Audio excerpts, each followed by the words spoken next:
Hello student, Hemant Sir is here.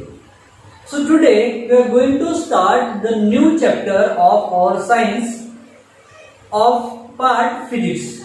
It is the fifth chapter called heat. अब heat actually में होती क्या है that we have to understand first. So what is heat? Heat is nothing but the degree of hotness or coldness of an object. किसी भी object की जो heat है ना, उसकी को हम डिफाइन कैसे करेंगे? It is the degree of और it is the extent of hotness और coldness of an object is called as heat.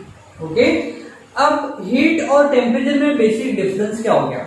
अब सपोज हम बात करें किसी ऑब्जेक्ट की हीट की, तो एक्चुअली में कितना कोल्ड है या कितना ठंडा है हम इसको चेक करते हैं हीट से. और उस हीट को हम जो मेजरमेंट करेंगे उसके मेजरमेंट को हम बोलते हैं टेम्परेचर. और टेम्परेचर को मेजर करने के लिए हम थर्मोमीटर का यूज करते हैं. बट हीट को मेजर करने के लिए हम heat is nothing but a kind of energy. Heat is the kind of energy which produces the sensation of hotness and coldness of an object. Okay, so let's start the heat part of our chapter. Okay, so first we have to write the definition. So what is definition of the heat? Heat is the kind of energy, the kind of energy. Heat is the kind of energy which produces the sensation of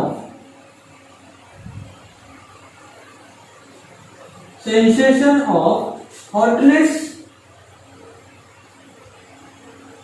or coldness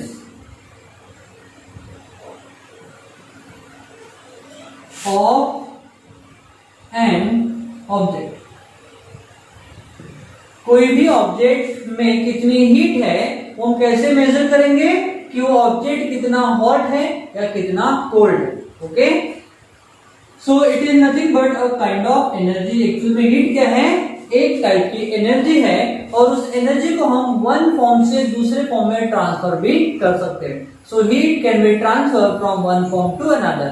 bye heating we can change the state of the matter also. Okay, like water को अगर हमने heat किया सो ice जो है वो ice convert हो जाएगा water में, वाटर कन्वर्ट हो जाएगा वेपर्स फॉर्म में. ओके, अगर हमने वहां से हीट रिमूव कर ली तो जो गैसेस पार्ट ऑफ वाटर है वो कंडेंस हो जाएंगे किसमें? लिक्विड में. और लिक्विड से अगर हमने हीट बाहर निकाली तो वो जो लिक्विड है वो सॉलिड फॉर्म में कन्वर्ट हो जाते हैं. Okay, so by the exchange of heat we can change the state of matter also. Okay, so heat is really very important. Okay, सो अब हीट को हम मेजर कैसे करते हैं? So heat is measure in calorie और joule. Calorie और joule. Okay, अब हम पढ़ेंगे ट्रांसफॉर्मेशन ऑफ हीट. अब हीट जो है ऑलवेज हम इसी में लिखेंगे heat always flows from hotter region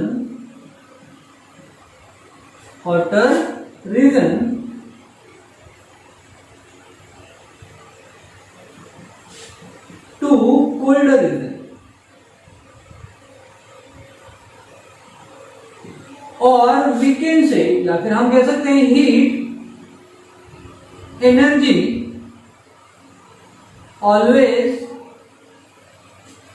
always flows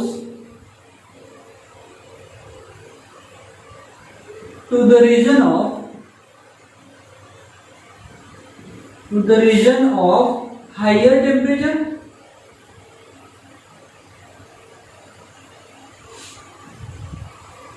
To the region of lower temperature.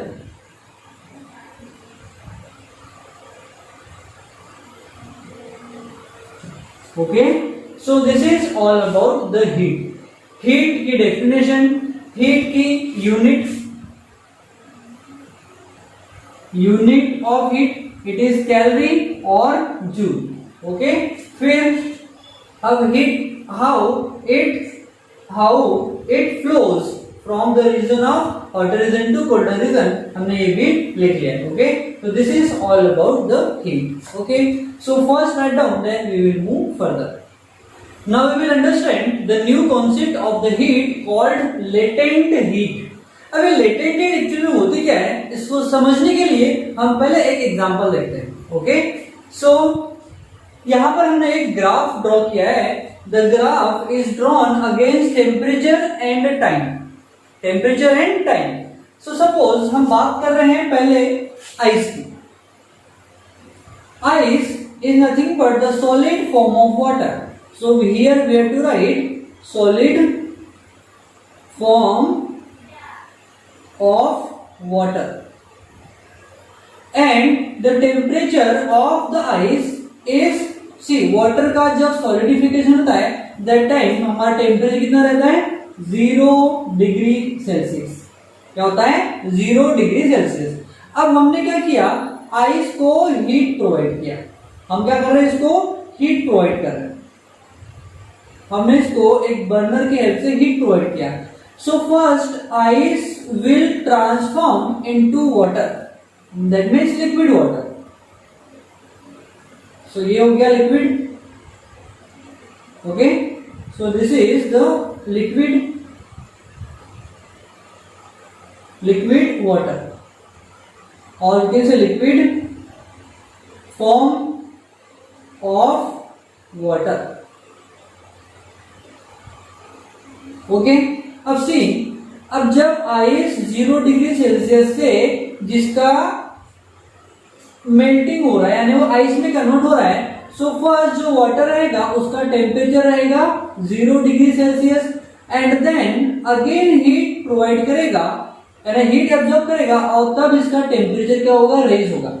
तो जब आइस लिक्विड वाटर में कन्वर्ट होता है उस समय टेम्परेचर चेंज हो रहा है क्या यहाँ पर, नो. यहाँ पर टेम्परेचर कैसा है, कांस्टेंट है, एट अ कांस्टेंट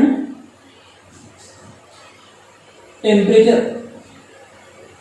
बट यहां पर हीट एक्चुअल में एब्जॉर्ब हो रही है, बट इतनी हीट एब्जॉर्ब नहीं हो रही है कि टेम्परेचर रेज हो, बट यहां पर जो सॉलिड से लिक्विड फॉर्म में ट्रांसफॉर्मेशन हो रहा है. ओके, लाइकवाइज अब हमने इसको और हीट किया, और हीट करने के बाद हमारा जो वाटर है वो नॉर्मल रूम टेम्परेचर पे चला गया. इट इज लिक्विड वाटर और यहाँ का टेम्परेचर कितना है, 25 डिग्री सेल्सियस. फिर हमने इसको और फर्दर हीट किया in order to boil the water, यानी हम लिक्विड वाटर को गैसेस फॉर्म में कन्वर्ट करेंगे. ओके, अब हमने इसको हीट किया, इतना हीट किया up to 100 degree Celsius, but अभी भी ये लिक्विड फॉर्म नहीं है. अभी यहाँ का टेम्परेचर कितना है, 100 डिग्री सेल्सियस. अब जब 100 डिग्री सेल्सियस पर टेम्परेचर चले जाएगा उसके बाद फिर से वो हीट एब्जॉर्ब करेंगे और फिर लिक्विड से गैसेस फॉर्म में कन्वर्जन स्टार्ट हो जाता है. अब यहाँ से जो लिक्विड वाटर है वो गैसेस फॉर्म में ट्रांसफॉर्म होना स्टार्ट हो जाता है. अभी भी यहाँ का टेम्परेचर कितना है, 100 डिग्री सेल्सियस. अब यहाँ पर जो वाटर है वो कैसा है, गैसेस फॉर्म में. सो यहाँ से यहाँ तक का जो टेम्परेचर चेंज नहीं हो रहा है इसको अगेन हम कहेंगे, क्या कहेंगे, constant temperature at a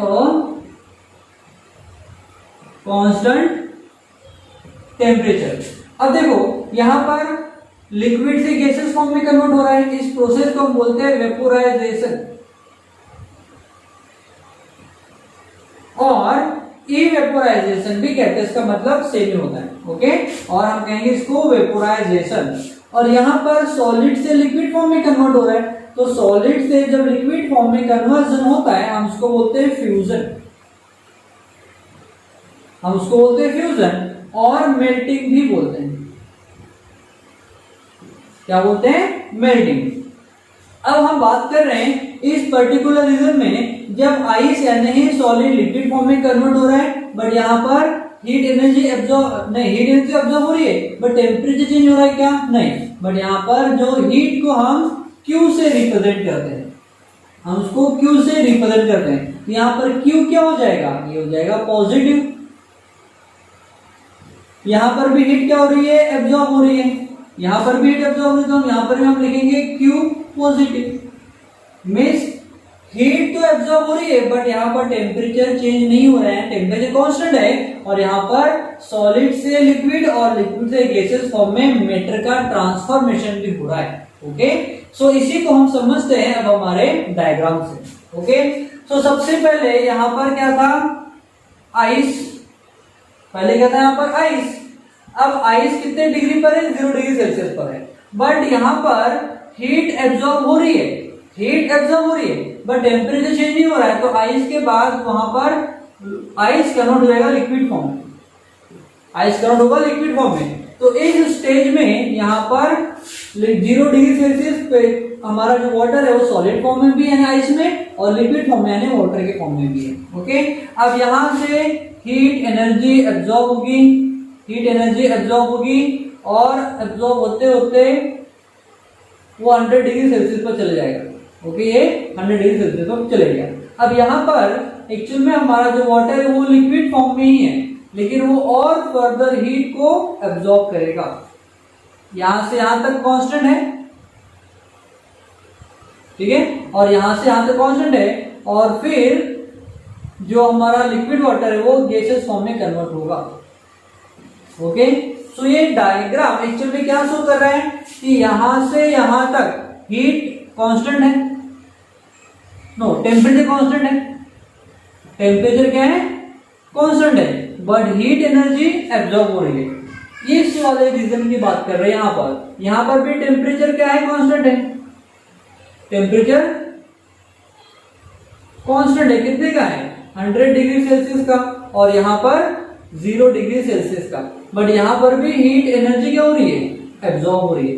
positive का मतलब होता है एब्जॉर्प्शन ऑफ हीट,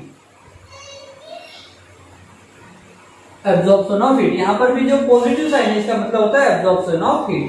अब देखो, अब हम लेटेंट हीट को डिफाइन करने वाले हैं। ओके, सो क्या हो रहा है, द रिक्वायर्ड हीट और the heat which is absorb by the matter to change its from solid to liquid form और liquid to gaseous form without change in temperature is called as latent heat.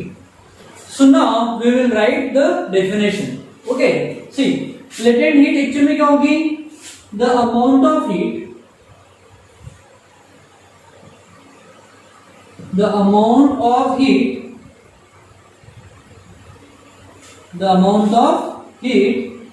is absorbed or release by the matter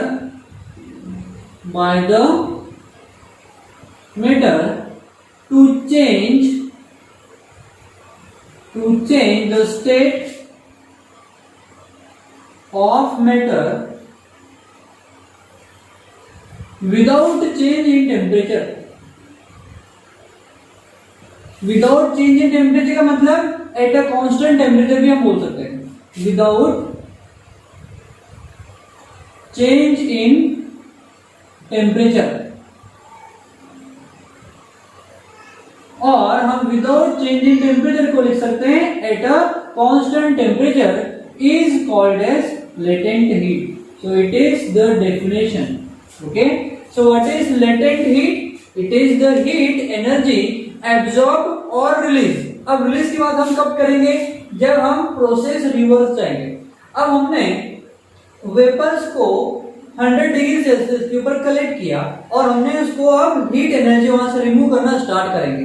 सो सबसे पहले जो gases vapours है वो liquid form में convert होंगे, but उस समय का जो टेम्परेचर होगा वो 100 डिग्री का ही होगा. दैट मीन्स टेम्परेचर चेंज नहीं होगा, बट यहाँ पर फेज चेंज हो रहा है गैसेस फॉर्म से लिक्विड फॉर्म में. इस प्रोसेस को हम बोलते हैं कंडेंसेशन. फिर हम उसका टेम्परेचर रिड्यूस करते रहेंगे. हम यहां से यहां तक की टेम्परेचर की बात नहीं कर रहे हैं, हम बात कर रहे हैं जहां पर टेम्परेचर चेंज नहीं हो रहा है, बस उसी स्टेज की. ठीक है. अब हमको वाटर है एट 0 डिग्री सेल्सियस. अब हमने उसको क्या किया, लिक्विड से सॉलिड फॉर्म में कन्वर्ट किया, तो हमने वहां से हीट एनर्जी फिर से रिलीज कर दी. अब जब हीट एनर्जी हमने रिलीज किया उस समय 0 डिग्री सेल्सियस का वाटर 0 डिग्री सेल्सियस के आइस में कन्वर्ट होता है.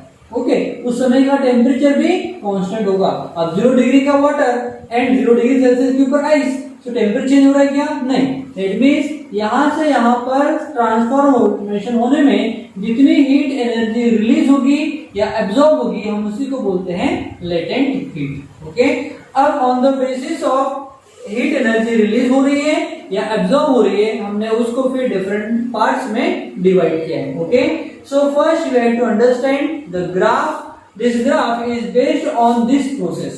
ठीक है, तो आपको ये प्रोसेस, ये ग्राफ और ये डेफिनेशन आपको अच्छे से समझ में आ जाना चाहिए।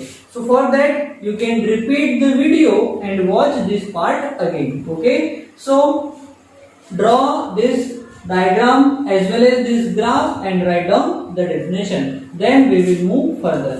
Okay, so write down. So student, आपको जो latent heat वाला जो पार्ट है I hope आपको अच्छे से समझ में आ गया होगा।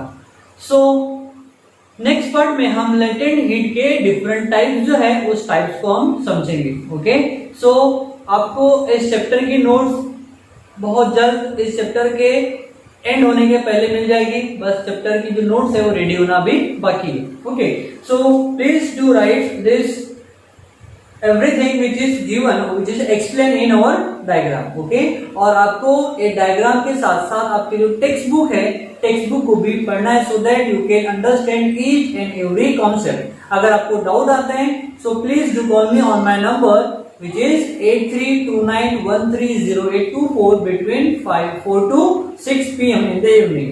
Okay, so students, आज के लिए इतना ही, मिलते हैं नेक्स्ट वीडियो में।